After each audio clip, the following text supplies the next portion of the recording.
ជំរាបសួរពុកម៉ែបងប្អូនទាំងអស់គ្នាសូមស្វាគមន៍មកកាន់ Channel YouTube Good Parents ឲ្យពុកម្ដាយល្អក្នុងវីដេអូនេះយើងមកនិយាយគ្នាទាក់ទងទៅនឹងអាណាព្យាបាលមួយចំនួនដែលគាត់តែងតែរអ៊ូរទាំជាមួយនឹងការចំណាយទៅលើការសិក្សារបស់កូនរបស់គាត់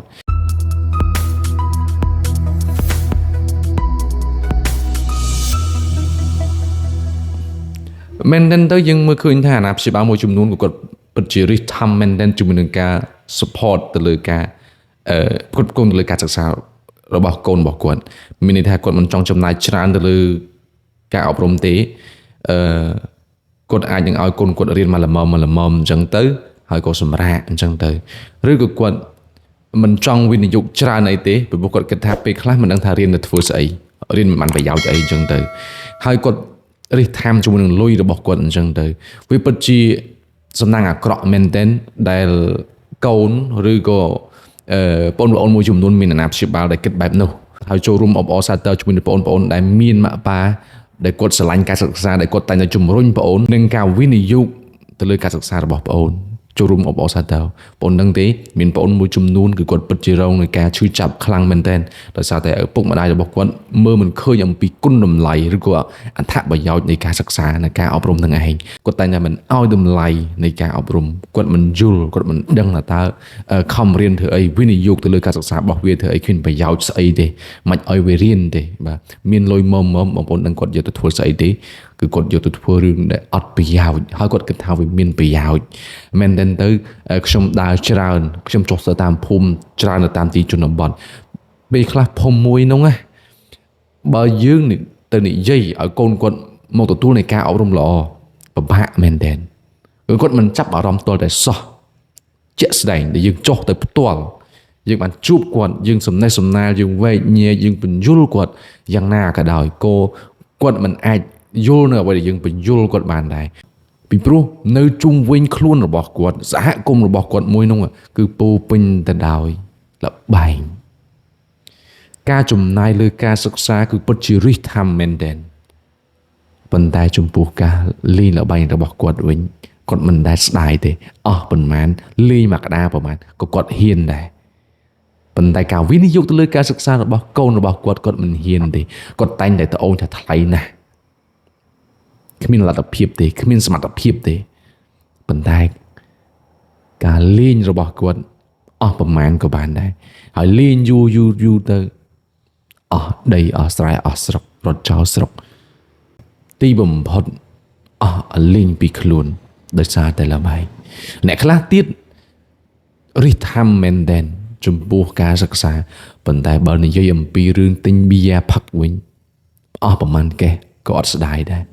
មែនទែនទៅការអប់រំរបស់កូនក្នុងពីមួយខែទៅមួយខែពេលខ្លះមិនស្មើនឹងយើងទិញប៊ីយ៉ាញ៉ាំផងមិនស្មើនឹងយើងចាក់មកក្តារផង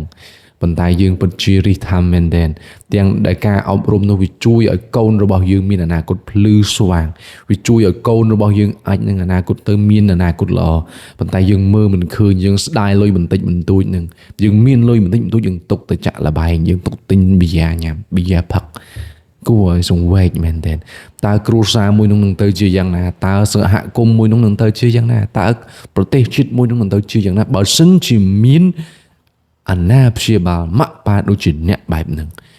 វាជារឿងការពិតបងប្អូនខ្ញុំចុះទៅផ្ទាល់ខ្ញុំចុះទៅដល់ផ្ទះគាត់ផ្ទាល់យើងនិយាយអំពីតម្លៃនៃការអប់រំនិយាយអត់ជល់គ្នាទេគាត់មិនយល់ទេណាប៉ុន្តែបើរឿងលបែងរបស់គាត់អូខេបើរឿងប៊ីយ៉ារបស់គាត់អូខេអស់ប្រហែលក៏បានដែរដូច្នេះហើយខ្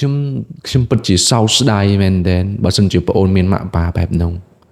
ហើយខ្ញុំក៏សូមបដាំទៅម៉ាក់ប៉ាបែបនោះដែរសូមត្រឡប់ក្រោយហើយគិតទៅលើការអប់រំរបស់កូនជាសំខាន់ជាចម្បងយើងលំបាកពិតមែនប៉ុន្តែទោះបីជាយ៉ាងណាក៏ដោយត្រូវតែតស៊ូដើម្បីឲ្យគាត់បានទទួលនៃការអប់រំល្អពេលខ្លះខ្ញុំដឹងថាបងប្អូនមិនខ្វះទេលុយប៉ុន្តែអ្វីដែលបងប្អូនខ្វះគឺទឹកចិត្តតែប៉ុណ្្នឹងឯងដោយសារតែជុំវិញបងប្អូនវាពោពេញទៅដោយរឿងអាក្រក់ហ្នឹងហើយអញ្ចឹងចង់ចាក់ចេញពីតំបន់ហ្នឹងវាពិតជាពិបាក តែទោះបីជាយ៉ាងណាក៏ដោយបើសិនជាបងប្អូនចាក់ចេញពីតំបន់នោះបានហើយងាកត្រឡប់មកវិនិយោគទៅលើការសិក្សាកូនរបស់អ្នកទាំងអស់គ្នាខ្ញុំជឿជាក់ថាគ្រួសាររបស់អ្នកទាំងអស់គ្នាសហគមន៍របស់អ្នកទាំងអស់គ្នាប្រទេសជាតិរបស់អ្នកទាំងអស់គ្នានឹងខ្លាំងតែប្រទេសជាតិសហគមន៍គ្រួសាររបស់អ្នកនឹងខ្សោយបើសិនជាអ្នកទាំងអស់គ្នាមិនមើលឃើញអំពីតម្លៃនៃការអប់រំបើសិនជាអ្នកទាំងអស់គ្នាមិនផ្ដល់មិន support មិនផ្គត់ផ្គង់ទៅលើការអប់រំរបស់កូនរបស់អ្នកទាំងអស់គ្នាមានអ្វីដែលជាគេហៅថាចំណេះវិជ្ជាដើម្បី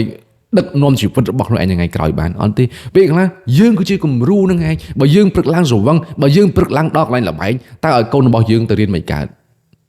វាអត់ឆ្ងាយទេណារហូតដល់អ្នកខ្លះដឹកកូនទៅកន្លែងល្បែងវាជារឿងអាក្រក់មែនទេណាខ្ញុំនិយាយនេះដោយសារតែខ្ញុំឈឺចិត្តពេកណាគ្នា